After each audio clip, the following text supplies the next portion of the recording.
आहे तसंच राहणार आहे हे बाकीचं ड्राफ्टिंग फ्रंटला पण, फक्त जो बदल होतो तेवढा सांगते आता काय बदल होणार.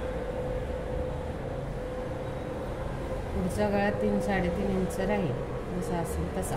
ठीक आहे. एवढं झालं की इथं आपण एक्स्ट्रा वाढवतो हे 3 इंच फ्रंटला.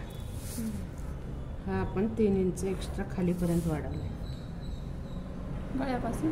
हो.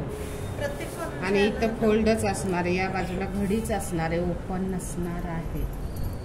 गळ्याला फक्त 3 इंच टाकून माप टाकायचे असेल ना. हो, नुसतं 3 इंच वाढवायचं, बाकी काहीच करायचं नाही.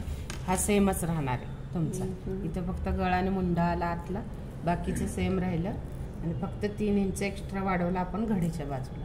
तर आता मी पेपरवर दाखवतो तुम्हाला कसा वाढवायचा. द्या.